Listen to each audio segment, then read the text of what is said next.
प्रिय आज रउरी जीवन में जवन नीच में काम होत हो ओकर कारण जानत हई। राउर पिता रउरी साथे निखन ऐसे कौन से पिता बताई। जवन स्वर्ग में हमें वो पिता रउरी साथे ना हवन यही से।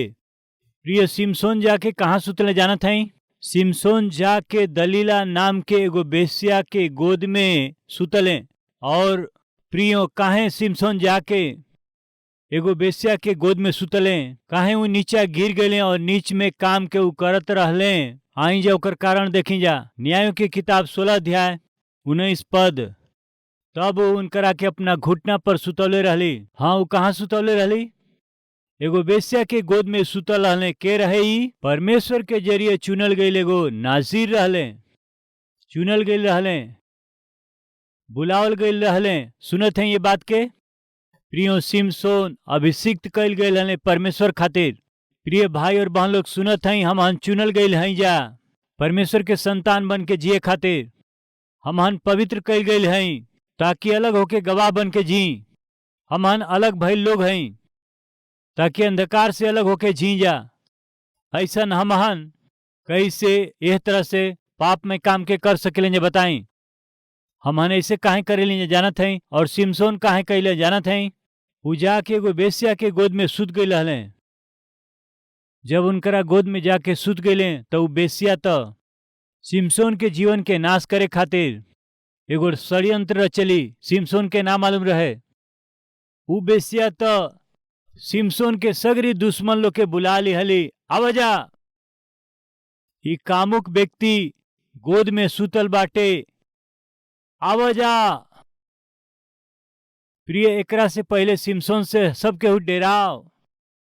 लोग सिमसोन के नाम सुन के लोग कांपत रहे। काहे जानत हई? गधा के जबड़ा के हड्डी के लेकर के 1000 लोगन के मार दिहले।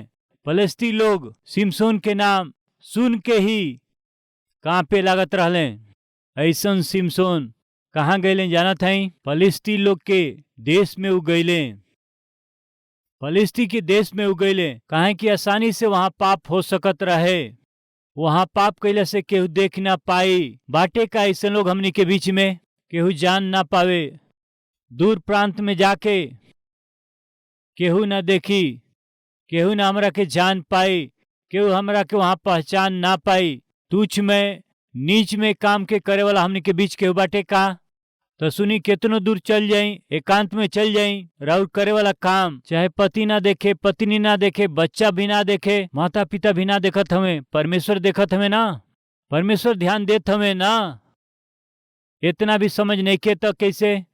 फिर से बतावत हई, रौरी पाप के विषय में रौरी माता पिता के मालूम भइला पर शायद कुछ ना करे, बाकी परमेश्वर के मालूम होई तो ऊ करी हैं। परमेश्वर का करी हैं? ऊ कुछ कर सकेलन। प्रिय परमेश्वर सिमसोन से कई बार कहले, तू जवन करत हुआ गलत बा, वो गलत बा, फिर भी वो ना सुन ले। बोलने का करब परमेश्वर? तब परमेश्वर करके दिखौले। शत्रु आके सिमसोन के पकड़ लिए। तब सिमसोन का सोचले जानत हई? परमेश्वर हमारा साथे बना, यही से हमें दुश्मन लोग के मार दे। ई सोचले। बेचारा भ्रमित हो गई रहले। वास्तव में परमेश्वर सिमसोन के छोड़ देले रहले। का भइल देखे के आई 20वां वचन। तब उ कहली, फलिस्ती तोहरा घात में हमें। तब उ जाग के सोचे लगले, हम पहले के समान बाहर जाके झटका दे। उनके तो ना मालूम रहे कि यहोवा परमेश्वर उनके छोड़ के चल गए हमें। उ जान ना पावले, उ पकड़ा गईले। प्रिय परमेश्वर यदि साथे रहते सिमसोन के जय मिलित। परमेश्वर यदि सिमसोन के साथे रहते विजय पौतन। बाकी परमेश्वर सिमसोन के साथे ना रहले, छोड़ देले रहले। काहे छोड़ले? कहला से वास्तव में सिमसोन ही पहले परमेश्वर के छोड़ले रहले। पाप करे वाला हर एक इंसान परमेश्वर के छोड़ देला। पाप करे वाला हर एक इंसान परमेश्वर से दूर जाला। पाप करे वाला हर एक इंसान नाश के निकट पहुंच जाला। आपन हानि उठावेलन, नरक के करीब चल जालन। आज रउआ यही स्थिति में बानी, हानि उठावत हई, नाश के निकट बानी और कल ना परसों नरक में पहुंच जाए। प्रिय सिमसोन काहे पाप में काम के करत रहले, परमेश्वर से दूर रहले, यही से परमेश्वर की उपस्थिति के खोवा देले रहले। यही से आज हमनी के बीच केहू बा ढिठाई से पाप करे वाला केहू बाटे? ढिठाई से पाप के काम करे वाला केहू यहाँ बाका? रोमा काहे ऐसन करत हैं जानत हैं? परमेश्वर और साथे नहीं खन।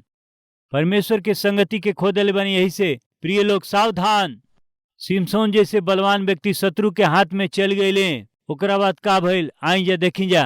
तब फलिस्ती लोग उनके पकड़ के उनकर आंख के फोड़ दिहले और उनकरा के गाजा पट्टी में ले जाके पीतल के बेड़ी से जकड़ दिहले और उ जेल खाना में जेल के चक्की पीसे लगले। का करत हमें? चक्की पीसत हमें। आंख फोड़ दिहल गई, शरीर घायल कर दिहल गई। के रहे प्रिय सिमसोन। एक समय सिमसोन के नाम लेते ही लोग उनकरा नाम से कांपत रहले। बाकी हुए सिमसोन फलिस्ती लोग के द्वारा बंदी बना लिहल गईले। उन्हन लोग के बीच में मर गईले। कारण जानत हई उ परमेश्वर के खोआ देले रहले। प्रिय हमनी के देखली जा उ लोमड़ी बड़ा चलाक रहली। उनके इस समझ में आयल कि शेर हमारा साथ में होइहन त ये जंगल में हमार केहू भी सामना नहीं कर सकेला। ई ज्ञान हमनी में होई तो कितना अच्छा होई। परमेश्वर हमारा साथे होइहन त हम कबो हारम ना। प्रिय नूह पवित्र जीवन कैसे बिता सकलन जानत हई? नूह परमेश्वर के साथे चल ले। प्रिय बाइबल बतावेले उत्पत्ति 39 अध्याय पहला वचन में हम देखे के परमेश्वर साथे होलन। तब का होखेला? जब यूसुफ पहुंचावल गईले तब पोतीफर नाम के एगो मिस्री जवान फिरौन के हाकिम और अंगरक्षक लोग के प्रधान हले ओके इस्माइली लोग के हाथ से जे उनके ले गईल रहे मोल लिहले। यूसुफ अपना मिस्री स्वामी के घर में रहत रहले और यहोवा परमेश्वर साथे रहले। परमेश्वर एगो व्यक्ति के साथे रहलन त का होला? वो आशीष पावेलन। रउआ में से के लोग चाहता कि आशीष पावे के बा? अपना पढ़ाई लिखाई में, या फिर रउरी परिवार में हो सकेला, रउरी नौकरी में हो सकेला, व्यापार में हो सकेला, खेती किसानी में हो सकेला। हम आशीष पावल चाहते हैं कहे वाला हई तो ताली बजाई जे जोर से और ही जोर से। अब हमार सवाल, आशीष पावे के तो का करे के? आशीष पावे के बात रोमा के खूबसूरत होखे के बा। आशीष पावे के बता और अच्छा स्वास्थ्य चाहिए। आशीष पावे के बता रउरी पासे बहुत धन और संपत्ति चाहिए। सही बा नहीं प्रिय? यूसुफ मिस्र देश में एगो नौकर के रूप में, एगो दास के रूप में बेच दिहल गईले। एगो दास के रूप में, नौकर के रूप में भाई लोगन के जरिए बेच दिहला पर का भइल रउआ जानत हई? वो आशीष पौले। वो इतना आशीष पौले कि जवन यूसुफ मिस्र में दास और गुलाम के रूप में पैर रखले रहले, एक दिन वह यूसुफ 13 बरिस के बाद में मिस्र देश पर शासन करे वाला प्रधानमंत्री के रूप में ऊंचा कैल गईले। आशीष के पौले। कारण जानत हई? बाइबिल बतावेला उ का हवे? परमेश्वर यूसुफ के साथे रहले। प्रिय रउआ आशीष पावल चाहत हई? नौकरी में आशीष पावे के बाद रउरी साथे परमेश्वर रहे के चाही। रउरी व्यापार में आशीष पावे के बाद, खेती किसानी में आशीष पावे के बाद, रउरी पेशा और पढ़ाई में उन्नति करे के बाद, परमेश्वर साथे रहे के चाही। परमेश्वर केकरा साथे रहलन? जे धार्मिकता से जीवन बितावला ओकरा साथ रहेलन। पाप में काम करे वालन के साथे नहीं। हम देखली ना सिमसोन के परमेश्वर छोड़ दियले। पाप के काम करत रहे, यही से वो नीच में काम करत रहे, परमेश्वर छोड़ दियले। परमेश्वर देख ना पावले, छोड़ दियले। प्रिय नूह धार्मिकता के जीवन बितौले। एकर कारण जानत हई? बाइबिल कहेले पाप में लोगन के बीच में नूह का कैले? वो परमेश्वर के साथ में चलले। आज हमनी में से हर एक जना के परमेश्वर के साथ में चले के सीखे के बाटे। परमेश्वर के पीछे होके चले सीखे के बा। हमन परमेश्वर के पीछे चले के तका होई? हमन स्वर्ग में जाई। यदि हमनी का परमेश्वर के छोड़ देवे के तका होई? नरक में जाए के। प्रभु यीशु ये जगत में कहाँ एलन जानत हई? ऐसे एलन कि उनकरा पीछे चली जा। मसीह यानी उनकरा पीछे चले वाला, उनकर अनुकरण करे वाला और उनकरा जैसे जिए वाला। प्रिय नूह के विशेषता का रहे जानत हई? पाप में लोगन के बीच में पवित्र जीवन जियले। ओकर कारण का रहे जानत हई? वो परमेश्वर के देख करके चलले। ऐसे परमेश्वर के देख के वो चलने, यही से वो पाप में लोगन के बीच में पवित्र जीवन बितौले। और उतने नहीं, परमेश्वर की आवाज के सुन पावले। परमेश्वर एक दिन नूह के पास आके, नूह पाप में काम करे वाला हर एक जना के हम एक दिन दंड देवे जात हई, बाकी तोहरा के हम दंड ना देब। काहे कि तू धार्मिकता से जियत हव। प्रिय भाई और बहन लोग सुनी जा, पाप में काम करे वालन के परमेश्वर निश्चय दंड दी है। यदि रउआ के वो दंड से बचे के बात रउआ के धार्मिकता से जिए के पड़ी। प्रिय वही दिन परमेश्वर नूह के दंड ना दिहले, काहे कि नूह धार्मिकता के जीवन के बितौले। प्रिय खाली अकेले नूह नहीं, बाकी वो अपना सगरी परिवार के धार्मिकता के मार्ग में अगुवाई कैले। प्रिय भाई और बहन लोग, का रउआ धार्मिकता और खराई के जीवन के बितावत हई? तो सुनी जा, खाली रउआ अकेले धार्मिकता के जीवन बितावत हई काफी ना ह। राउर परिवार भी धार्मिकता से जिए, राउर बच्चा धार्मिकता से जिए के चाही। परमेश्वर नूह से कहलन, नूह तू और तुहार पत्नी, तुहार तीनों बेटा और तुहार तीनों बहु लोग जहाज में प्रवेश कर जा। यानी नूह के महानता ही हवे कि वो अकेला ना होके अपना पूरा परिवार के वो अच्छा रास्ता पे चला पौले। आज हमन में से कितना लोग ये बात के कह सकेला, हमार बच्चा भी विश्वास में चलत हमें। प्रिय जवान बच्चा, अपना माता पिता के मत रोआव। चर्च जाए के उ लोग कहे तो रउआ निश्चय जाई। जब माता पिता प्रार्थना करे के कहे तो रउआ बचे के कोशिश मत करी। फिर से बतावत हई, पाप करे वाला प्रार्थना न कर पाई, प्रार्थना के मन ना होई। और प्रार्थना करे वाला पाप ना करी, पाप करे के मन भी ना होई। यदि रउआ अपना माता पिता के साथ प्रार्थना में नहीं बैठत तो रउरी अंदर पाप हो सकेला। यदि रउआ पति के साथ पत्नी के साथ प्रार्थना नहीं करत तो रउरी अंदर पाप हो सकेला। परिवार के रूप में रउआ मिल के प्रार्थना नहीं करी तो ओकर कमी हवे, परमेश्वर के उपस्थिति के कमी। प्रिय एगो लड़की अपना पड़ोसी के घर में हमेशा जात रहली। जब वो परिवार के लोग अच्छा से गीत गावत रहले और प्रार्थना करत रहले तो ये लड़की अच्छा से मिल के उनकरा साथे प्रार्थना में बैठत रहली, उनकरा साथे बैठ के गीत गावत रहली, प्रार्थना करत रहली।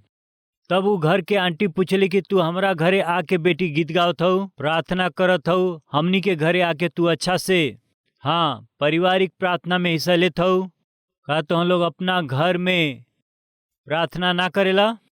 तोहरा घर में पारिवारिक प्रार्थना ना होला? तब वो लड़की का कहलस जानत हई, आंटी हमनी के घर में यीशु ना हमें ना?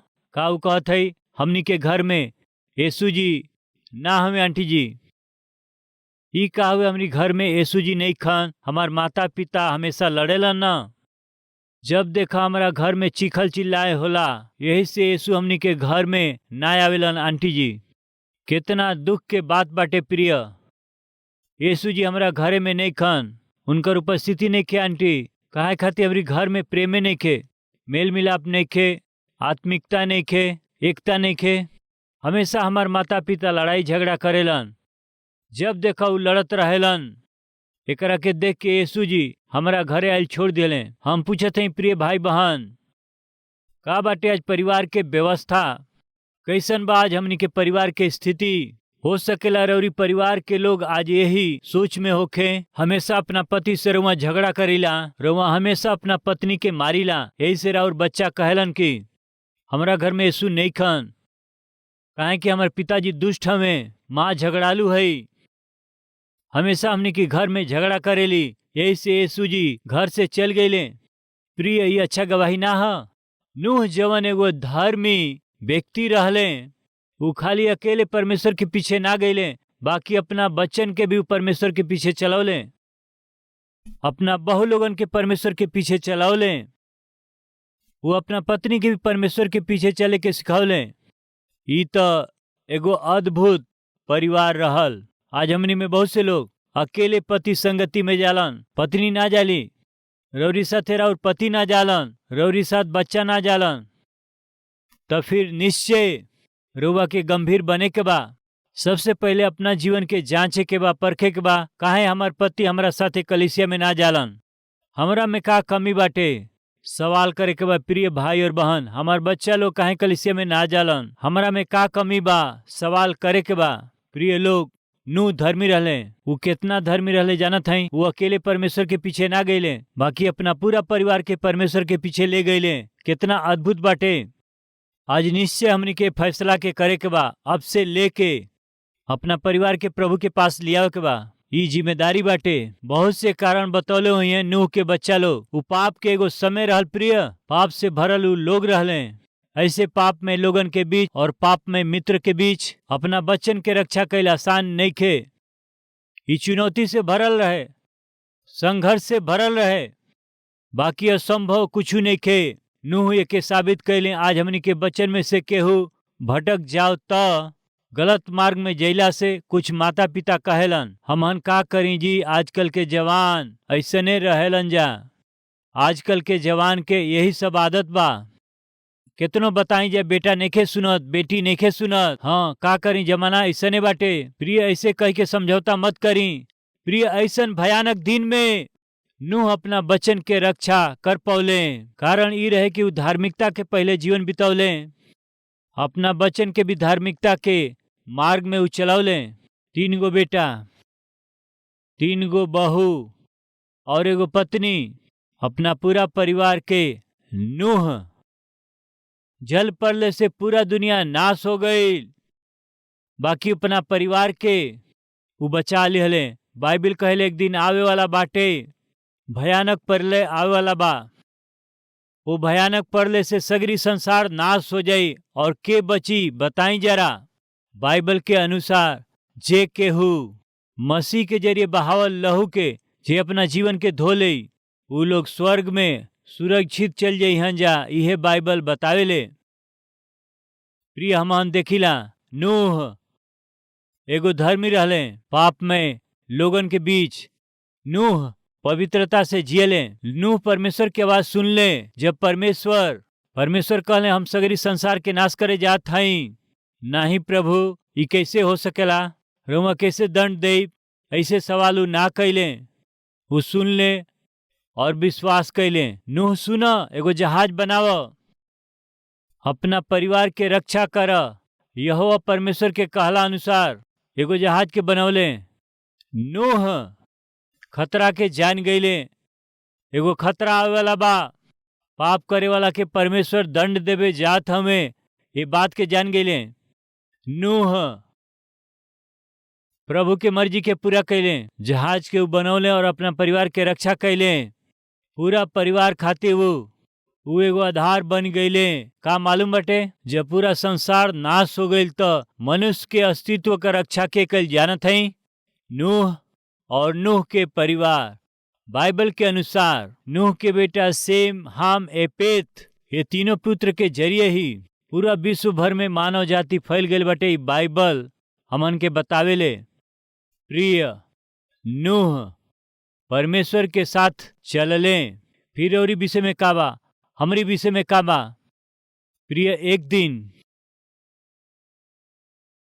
एगो व्यक्ति उद्धार पावला के बाद में कैसे प्रार्थना करे के बा ना जान के परेशान होत रहल। तो पास्टर आके कहले तो के कैसे प्रार्थना करे के बा ई जानल आसान बा। तू प्रार्थना कैला के पहले एगो चेयर लगा ली है, एगो कुर्सी अपना सामने लगई है और वो कुर्सी पर यीशु मसीह बैठल हवा ये बात के अनुभव करी है और वहाँ घुटना टेकी है। वो कुर्सी पर हमार प्रभु बैठल हवा, ये सोच के घुटना टेक के प्रभु तोरा सामने उपस्थित हमें ये अनुभूति के साथ उनका सामने अपना मन के उंडेल दी है, अपन सगरी दुख बतई है, कष्ट के बतई है।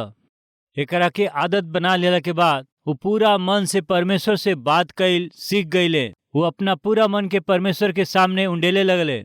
ये उनका जीवन में आदत बन गई। एक दिन उनका स्वास्थ्य बिगड़ गई तो उनकर बेटी हॉस्पिटल में एडमिट करौली।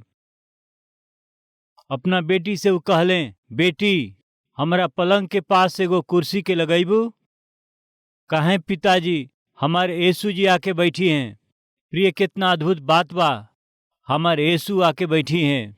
वही प्रांत में रहे वाला एगो दूसर पास्टर जी हॉस्पिटल में आके सबके विजिट करत रहले। तो ये पास्टर के पास भी अइले, बगल में कुर्सी रहल।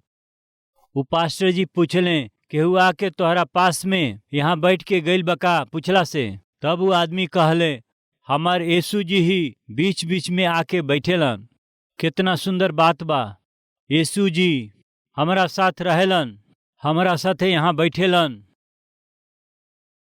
एक सप्ताह बीतला के बाद वो लड़की वो पास्टर जी के फोन कैली जी आके उनसे मिलल है। पास्टर जी पिछला सप्ताह आके हमारा पापा खातिर प्रार्थना कैली। हाँ प्रार्थना कैली, अब कैसन हमें? वो अब ना रहले, वो चल गए, प्रभु के साथ चल गए।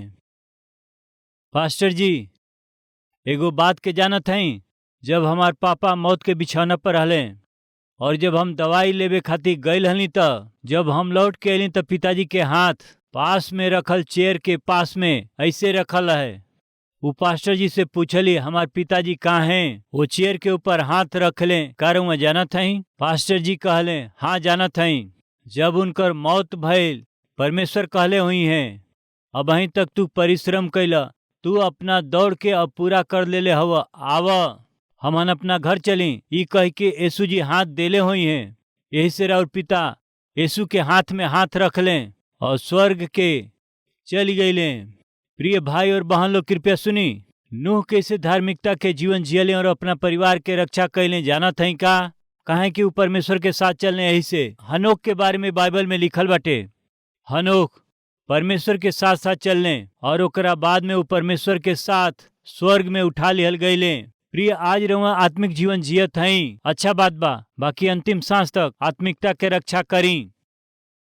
कहियो न कहियो रहुआ हम और सब लोग अपना यात्रा के खत्म करी। जब समाप्त करे के समय आई तो परमेश्वर के बिना, परमेश्वर के साथ के बिना और परमेश्वर के संगति के बिना यदि राउर यात्रा खत्म हुई तो जहाँ ना जाए के चाहिए रहुआ वहां जाए, लेकिन वही समय परमेश्वर के साथ जियब तो अपनी यात्रा के खत्म कैला के बाद रहुआ सीधे जहाँ प्रभु यीशु मसीह हमें वो स्वर्ग में रहुआ जाए। हम पूछत हई यदि आज के दिन हमनी के जीवन के आखिरी दिन होई तो कितना लोग हिम्मत से कह सकेला कि हमारे यीशु हमारा साथे बने। यही से आज हमारा आंख बंद हुई तो हम यीशु के साथ स्वर्ग में चल जाए। ऐसन गवाही के या ऐसन जवाब के रहुआ नहीं दे पावत, काहे नहीं दे पावत? ऐसे नहीं दे पावत कि हम यीशु से दूर होके जियल बानी, मनमर्जी से जियल बानी, पाप में काम कैले बानी। यही से हिम्मत से बात के नहीं कह पावत। तो सुनी जा, रहुआ कैसनो पापी होकी, कितनो बिगड़ल होकी, हमार प्रभु क्षमा करे खातिर तैयार हमें। और उतने ही नहीं, यदि आज रहुआ अपना जीवन के यीशु के दे देव तो आज ही वो रहुआ के अपना ली हैं, अपना बेटा और बेटी के रूप में स्वीकार करी हैं, अनंत काल तक स्वर्ग में बिता सकी अवसर दे दी हैं। ई रहुआ के हम समझावत हई। स्वर्ग में के रही जानत हई? बताई के रहेला? स्वर्ग में परमेश्वर रहेलन। और के रही बताई? स्वर्ग परमेश्वर का घर हुए ना, वो घर में के रही बताई? परमेश्वर के संतान रही है। मानिला हमनी के घरे के रहेला, हमनी के बच्चा रहेला। रौरी घर में के रहेला, राउर संतान रहेलन। परमेश्वर के घर में के रही, परमेश्वर के संतान रही। अब हमार सवाल, रउआ रहल चाहत हई? रउआ रहल चाहत हई? परमेश्वर के घर में युगानी हम रहब ऐसन कहे वाला हाथ दिखावे तो का करे के बा? फिर उनकर संतान बने के बा। कैसे परमेश्वर के संतान बन सकिला? यूहन्ना के सुसमाचार 1:12 में का बा जानत हई? जितना लोग उनके कबूल कैले, के यीशु मसीह के जितना लोग कबूल करी, उनकरा पर विश्वास करी, वो सब के अपन संतान भइला के अधिकार दी हैं। कितना आसान बा प्रिय। रउआ परमेश्वर के बेटा और बेटी के रूप में अपना आप के रउआ सौंपब तो जहाँ परमेश्वर हमें वहाँ रउआ रहब। ऐसन रहे खातिर जौन करे के बा बहुत आसान बा। रउआ परमेश्वर के प्रेम के समझी और उनकरा कल गईल त्याग के रउआ समझी और अपना पुराना और गंदा जीवन के छोड़ी एगो अद्भुत जीवन जिए खातिर अपन हाथ परमेश्वर के हाथ में रख के अब से रउरी संतान के रूप में जियल चाहत हई। हे पिता कही करके उनकरा के अपन जीवन दे दें। वो रउरी नाम के जीवन के किताब में लिख दी हैं। रउआ के अपना बेटा और बेटी के रूप में स्वीकार करी हैं। प्रार्थना आई जा, प्रार्थना करी जा। हर एक जना प्रार्थना में भागी होके ई चाहत हई।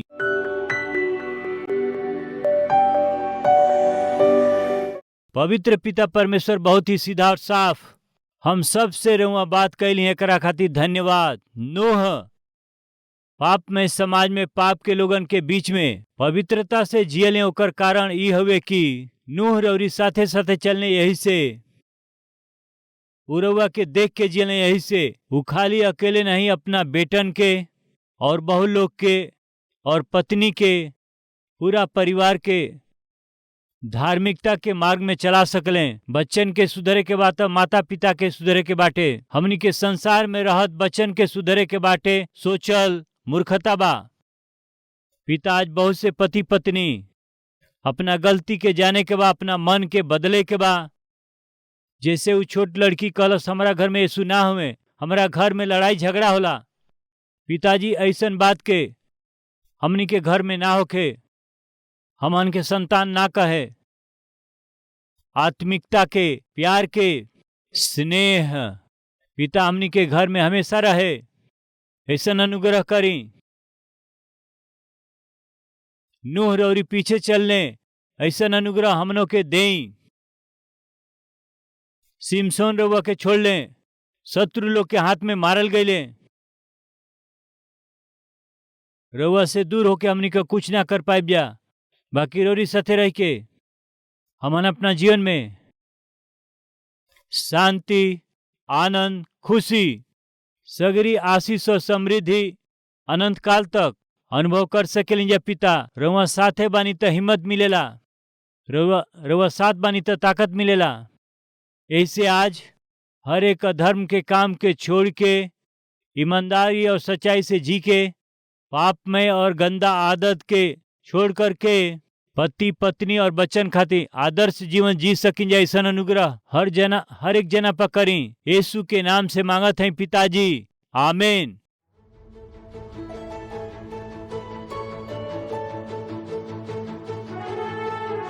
प्रभु में अति प्रिय भाई और बहन, रउआ सबके सलाम। रउआ अच्छा है। कलवरी आवाज 2003 में शुरुआत भइल और आज 2023 के 20 बरिस हो चुकल बा। प्रिय रउआ ये टीवी प्रोग्राम से प्रेम कैली, प्रोत्साहित कैली, प्रार्थना कैली और उतने नहीं अपना भेंट के जरिए रउआ सब मदद कैली। यही से हम रउआ सबके पूरा दिल से धन्यवाद करत हैं। आज एक कार्यक्रम के जरिए हजारों और करोड़ों लोगों तक जीवित परमेश्वर के अद्भुत सुसमाचार के पहुंचावे खातिर रौरी जरिए कैल गई मदद खातिर हम दिल से धन्यवाद देते हैं। और यही समय हमनी कही कलवरी आवाज के कार्यक्रम भोजपुरी में ही ना, भारत देश में बोले वाली हर एक मुख्य भाषा में प्रभु यीशु मसीह के सुसमाचार के हम पहुंचा सकें परिश्रम करत हैं। वैसे ही हर महीना लगभग 650 टीवी कार्यक्रम के प्रसारित करत हैं जा। बोझ से भरल इस सेवकाई आगे जाए के बात निश्चित रूप से राउर सहायता, प्रार्थना और सहयोग बहुत जरूरी बा। एगो कार्यक्रम के प्रसारण खातिर अनेक चैनल के माध्यम से 20,000, 30,000, 40,000, 50,000 तक एगो कार्यक्रम खातिर खर्चा करे के पड़ेला। प्रभु यदि रउआ के अगुवाई करें तो ये टीवी कार्यक्रम के मदद करे खातिर रौरी मन में बोझ दिहला से निश्चय प्रार्थना करके ये सेवकाई के मदद करी। हम चाहत हैं प्रिय हैदराबाद में हर शनिवार के होखे वाला स्पॉन्सर मीट में रउआ शामिल होके रौरी परिवार की ओर से एगो टीवी कार्यक्रम के सहायता कैला के जरिए सुसमाचार के लाखों लोगन तक पहुंचाई। हम विनती करत हैं प्रिय ये हफ्ता में परिवार में केहू को जन्मदिन बाका या परमेश्वर रौरी जीवन में कोनो शुभ काम कैले हमें का, रौरी प्रार्थना के जवाब देले हमें का, देले हुआ अंतकार धन्यवादी होके कलवरी आवाज के मदद करब या परमेश्वर संतान के आशीष देले, नामकरण करे के होके, अक्षर अभ्यास करे के हो, अन्न सेवन करे के होके, ये शुभ काम के हमारा हाथ के जरिए रौरी बच्चन के जीवन में करवावे के आशा करत हैं। तो शनिवार के कलवरी के आवाज के सहायता करके रौरी जीवन के शुभ काम के हमारा साथे खुशी मनावे खातिर रउआ सबके हम प्रेम। हमार पता बा Calvary, post box number 30, Kukatpally, Hyderabad 72।